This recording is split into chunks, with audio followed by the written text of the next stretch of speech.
नमस्कार, महाभारत न्यूजमध्ये आपलं सर्वांचं हार्दिक स्वागत। मी सुशील वाघमारे। मी आज काही शिक्षक बांधवांच्या समवेत आहे। हे शिक्षक बांधव 9 जुलै 2026 रोजी आपल्या काही मागण्या घेऊन ते सामूहिक रजेवरती जाणार आहेत।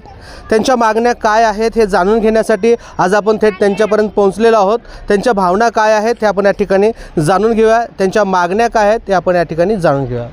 सर, महाभारत न्यूजमध्ये आपलं हार्दिक स्वागत। काय सांगाल की 9 जुलैला आपला जो संप असणार आहे किंवा सामूहिक रजा असणार आहे, कशा संदर्भात आहे आणि कशा प्रकारच्या मागण्या कोणकोणत्या आहेत? धन्यवाद सर। मी पहिल्यांदा आपल्याला धन्यवाद देतो। शिक्षकाचा आवाज पहिल्यांदा आपण या महाराष्ट्रामध्ये पोहोचत आहात। पहिल्यांदा काल जी घटना घडलेली आहे लातूर जिल्ह्यामध्ये औसा तालुक्यामध्ये हसगाव या ठिकाणी SIRचं काम करत असताना सुभाष मस्के आमचे ज्येष्ठ नेते आहेत, सच्चा प्रामाणिक कार्यकर्ता आहे, त्याच्यावर तू घरोघर जाऊन का फॉर्म देत नाहीस म्हणून त्या ठिकाणी नागरिकांनी त्याला मारहाण केली आणि त्याच्यावर आणखीनही गुन्हा दाखल झाला नाही। काल 11 वाजल्यापासून रात्री 11पर्यंत आम्ही त्या ठिकाणी होतो। राजकीय दबाव असल्यामुळे त्याच्यावर गुन्हा झाला नाही। पहिल्यांदा आम्ही सर्व संघटनेच्या वतीनं, शिक्षकाच्या वतीनं जाहीर निषेध करतो। उद्या जो संप होणार आहे हा संप कुण्या एका संघटनेचा नाही, महाराष्ट्रामधील तमाम शिक्षकांचा हा आवाज आहे। उद्याच्याला आम्ही सर्व शिक्षक शाळेवर सामूहिक रजा देऊन उद्याच्या संपामध्ये सामील होणार आहोत। याच्यामध्ये सर्वात पहिली आमची मागणी आहे की शासनानं हे वर्ष अशैक्षणिक वर्ष म्हणून घोषित करावं।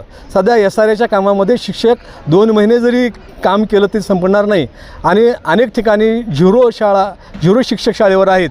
त्या ठिकाणच्या विद्यार्थ्याचा प्रश्न, 0 शिक्षक आहेत म्हणताय, म्हणजे शिक्षकच शाळेवरती नाही, मग अध्यापन कसं करताय? त्या ठिकाणी अध्यापन करून त्या ठिकाणी शिक्षक हे काम करत आहेत। म्हणजे ॲक्च्युली त्यांना नोटिसा गेलेल्या आहेत। ज्या ठिकाणी शिक्षक काम करत नाही त्या ठिकाणी हरामखोर अशी भाषा या अधिकाऱ्यांनी वापरलेली आहे। त्याबद्दल मी पहिल्यांदा त्यांचा निषेध करतो। आणि आपण जे काम करताय ते मग कसं करायचं? SIRचं काम करण्यासाठी आमची शासनाला विनंती आहे की हे चालू शैक्षणिक वर्ष हे अशैक्षणिक वर्ष म्हणून घोषित करावं। आपत्कालीन परिस्थिती म्हणून आम्हा सर्वांच्या त्या ठिकाणी सेवा अधिकृत कराव्यात आणि 8 दिवस 15 दिवस रात्र आम्ही हे काम करू आणि मग नंतर विद्यार्थ्यांना शिकवण्यासाठी आम्हाला शाळेवर जाण्याची मुभा द्यावी आणि त्या काळामध्ये आम्हाला कसलेही काम त्या ठिकाणी देण्यात येऊ नये। फक्त आम्हाला गोरगरिबाच्या लेकरांना शिकवू द्यावं आणि त्या ठिकाणी शिकवण्याचं कामच करू द्यावं, अशी मागणी आम्ही या ठिकाणी करणार आहोत। दुसऱ्या काय मागण्या आहेत? दुसरी मागणी अशी आहे की शासनानं जी शिक्षकावर TET परीक्षा जी लादलेली आहे ती इच्छा नसताना या ठिकाणी अनेक शिक्षकांनी त्याची रजा घेऊन तयारी केली आणि अचानक पेपर फुटला ही बातमी कळाली आणि आज पॅटर्न तो बदललेला आहे।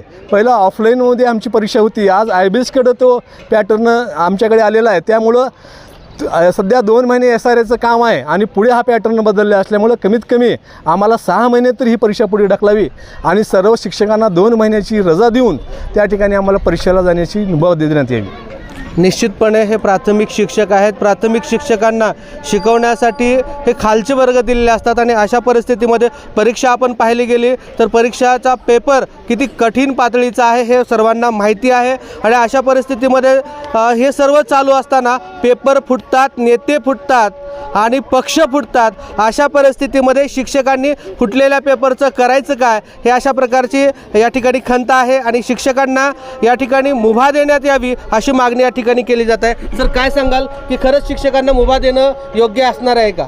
मुळामध्ये हा निर्णय जो झालेला आहे तो सुप्रीम कोर्टाचा निर्णय आहे। त्या सुप्रीम कोर्टाच्या निर्णयाचा मी आदर करतो, पण मुळामध्ये ही TET जी घेतली जाते ही TET घेतली जात असताना ह्यांचा म्हणजे TETचा जी काठिण्य पातळी आहे किंवा जो पेपर असतो त्याचा वयोगट असतो 21 ते 30च्या दरम्यान या मुलांनी करायला पाहिजे। पण आमच्याकडं जो आता TETचा पेपर देणारे जे गुरुजी आहेत त्या गुरुजींची जवळपास 20 25 वर्षापूर्वीची सेवा झालेली आहे। अशा गुरुजींनी आता म्हणजे SIRची कामं करायची, SIRची कामं नाही केली तर प्रशासनाची अरेरावी सहन करायची। जर SIRच्या कामामध्ये थोडीफार चूक झाली तर गाववाल्यांचा मार खायचा आणि एवढं करून पुन्हा मुलांना शिकवायचं आणि एवढ्या सगळ्या प्रक्रिया पूर्ण केल्यानंतर अभ्यास करून TETची परीक्षा द्यायची। म्हणजे ह्या सगळ्या गोष्टी जर पाहिल्या तर शासन तोंड दाबून बुक्क्यांचा मार देतो आहे असं स्पष्टपणे म्हणता येईल। आणि राहिली दुसरी बाब की TET जर परीक्षा घ्यायची असेल तर शासनानं पहिल्यांदा सरकार हे करू शकतं, तर सरकारनं जर मनावर आणलं तर म्हणजे 2013 नंतर जे 13 पूर्वी जे नियुक्त झालेले शिक्षक आहेत अशा शिक्षकांची TET रद्द शासनानं मनात आणलं तर करू शकतं. आमची पहिली मागणी अशी आहे की TET त्यांनी रद्द करावी. एक दुसरं महत्त्वाचं आहे की जर समजा इनकेस जर त्या शासनाची इच्छा नसेल TET रद्द करायची तर शासनानं तामिळनाडू सरकारनं जो निर्णय घेतला इन सर्व्हिसवाल्या शिक्षकांच्यासाठी वेगळ्या पद्धतीची TET, तर तशा पद्धतीची TET ही शासन आणू शकतं. त्यामुळं या संपाच्या उद्देशानं अशैक्षणिक कामं BLO सारखी अशी कामं या शासनाने बंद केली पाहिजेत, पहिली गोष्ट. आणि दुसरी गोष्ट जी TET परीक्षा सुप्रीम कोर्टाने दिलेली आहे ती संसदेमध्ये मांडून ते रद्द तर करा. आणि इनकेस जर ते रद्द करणं शक्य नसेल तर त्याच्यामध्ये आमच्या सगळ्यांची अवस्था म्हणजे जे शिक्षकांचे अनुभव पाहता त्यांच्यामध्ये शिथिलता द्यायला पाहिजे, अशा पद्धतीची आमची एकमुखांची मागणी आहे. आणि शासनानं या संपाच्याद्वारे ही मागणी गांभीर्याने घ्यावी अशी आमची विनंती आहे. निश्चितपणे या ठिकाणी SRIची कामं असतील, BLOची कामं असतील किंवा इतर अशैक्षणिक कामे असतील, याच्यामुळे शिक्षकांचा एकूणच जर पाहायला गेलं तर शाळेकडे दुर्लक्ष होतं आहे आणि त्यांना स्वतःच्या अध्यापनामध्ये वेळ मिळत नाही अशी त्यांची खंत आहे. आणि या ठिकाणी काही महिला प्रतिनिधी आहेत. काय सांगाल की हे सर्व शैक्षणिक कामं करून तुम्हाला शाळेवरती अध्यापन करावं लागते, कशा प्रकारे आपण हे सर्व कामं करत आहात? सर्वप्रथम मला असं वाटतं की शासनाचा जो निर्णय आहे CETचा तो रद्द व्हायला हवा. पण आता सरांनी सांगितल्याप्रमाणे जर CET घेणारच असाल तर शिक्षकाच्या अनुभवावर आधारित प्रश्न असावे, त्यामध्ये जे तुम्ही अभ्यासक्रमावर आधारित प्रश्न घेताय. आता काय होतं, काही महिला आहेत म्हणून त्यांच्याकडे पहिलीचाच वर्ग दिला जातो. कित्येक वर्षानुवर्ष 10 वर्ष 20 वर्ष 30 वर्ष अशी जरी सेवा झाली तरी त्या पहिलीचाच वर्ग घेतात. मग अशा शिक्षकांना पहिलीच्या वर्गात परफेक्ट होतात, परंतु इतर विषयाचा अभ्यास करणं ह्या वयामध्ये त्यांना जाचक ठरत आहे. त्यामुळे मला असं वाटतं की CET ही अनुभवावर आधारित घ्यावी. किती वर्ष झालं मॅडम D.Ed होऊन? मला आता 20 वर्ष झाली. 20 वर्षानंतर काय खरंच त्या पद्धतीचा किंवा पुरेपूर आपल्याला आता अभ्यास राहिलेला आहे? शासनाने TET लादली त्यामुळं आता आम्ही अभ्यास करणं भाग आहे आपलं म्हणून आम्ही करतोय. परंतु आता हा माझा प्रश्न आहे. आता आमचं जरी आता बऱ्याच जणांच्या सर्व्हिस जास्त झालेल्या आहेत, कोणी रिटायरमेंटला आलेले आहेत, परंतु जो विस्मरण होते बऱ्याच जणांना, वर्गामध्ये पाठांतर ही काही गरज नसते. म्हणजे शिक्षक हा अनुभवातून शिकवत असतो. परंतु आता जर TET द्यायची म्हटली तर जे प्रश्न जर बघितले, त्याची काठिण्य पातळी जर पाहिली आपण तर खूप एकदम मधले जिथं आपण पोहोचूच शकत नाही अशा घटकांवर प्रश्न विचारले. त्यामुळं एवढा डिटेल अभ्यास करणं, शाळा, घर आणि मुलं सांभाळून आणि शाळा सांभाळून आणि अशैक्षणिक कामं सांभाळून करणं अवघड जातं. त्यामुळं CET नको असं मला वाटतं, TET नको असं मला वाटतं. निश्चितपणे एकूणच जर पाहायला गेलं तर TET नको असा त्यांचा सूर आहे. आणि 9 तारखेला जे संपावरती जाणार आहेत, मग संपाला जाण्यासाठी आपण ठाम आहात का? हो, निश्चितच ठाम आहे. तालुक्यातून सगळे 100% तालुक्यातून सर्वच महिला भगिनींना आता या माध्यमाद्वारे पण मी विनंती करते आणि सर्व महिला आमच्या यामध्ये सामील होण्यासाठी तयार आहे. निश्चितपणे या ठिकाणी हे जे प्रतिनिधित्व करणारे शिक्षक बांधव आहेत, महिला भगिनी आहेत, यांच्या सर्वांच्या वतीनं सर्वांना आव्हान आहे की सर्वांनी या संपामध्ये सामूहिक रजा देऊन सहभागी व्हावं असं त्या सर्वांचं मत आहे. या ठिकाणी शिक्षक संघटनेच्या वतीनं काय आव्हान करू शकता आपण? मी संघटनेच्या वतीनं सर्व शिक्षक बांधवांना विनंती करतो, जिल्हा परिषद असेल, खाजगी असेल, अल्पसंख्याक असेल, महानगरपालिका असेल, हा सर्वांसाठी हा संप महत्त्वाचा आहे. आपणाला सर्वात महत्त्वाचं म्हणजे आपणाला शिकू द्या ही आपली पहिली मागणी आहे. नंतर दुसरी मागणी आपली आहे की TET नकोच. आणि नवीन पॅटर्न जो आहे तो तर आम्हाला शक्यच नाही. तर शासनाला मी या ठिकाणी लक्ष वेधू इच्छितो की जे SRIची कामं करत आहेत त्यांना त्या ठिकाणी पोलीस संरक्षण त्यांना देण्यात यावं.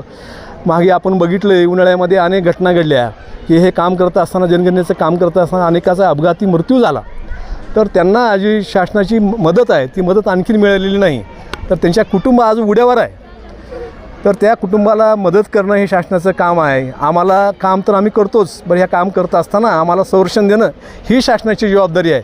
शासन एवढं कसं निष्ठुर झालं आहे असा प्रश्न आज आमच्या मनामध्ये आहे. म्हणूनच आम्ही उद्या सर्व शिक्षक, संघटना नाही, सर्व शिक्षकांनी आम्ही ठरवलं की उद्या 1 दिवसाची रजा घेऊन उद्याच्या संपामध्ये सामील व्हायचं. निश्चितपणे शिक्षक बांधवावरती वेळोवेळी अन्याय अत्याचार होत असतो. या ठिकाणी काम करत असताना अधिकारी कर्मचारी अरेरावी पद्धतीने तर बोलतात. एकूणच गावामध्ये SRIचं काम करायला गेल्यानंतर नागरिकांच्या मार देखील खावा लागतो आहे. अशा प्रकारची परिस्थिती आज उद्भवते आहे. अशा वेळी शिक्षकांना संरक्षण द्यावं, पोलीस प्रोटेक्शन द्यावं, अशा प्रकारची मागणी या ठिकाणी शिक्षक बांधवाकडनं होताना या ठिकाणी दिसून येत आहे. निश्चितपणे प्रशासन किती सजग आहे हे पाहणं गरजेचं आहे. कॅमेरामॅन रुपेश सह सुशील वाघमारे, महावार्ता न्यूज, चाकूर, लातूर.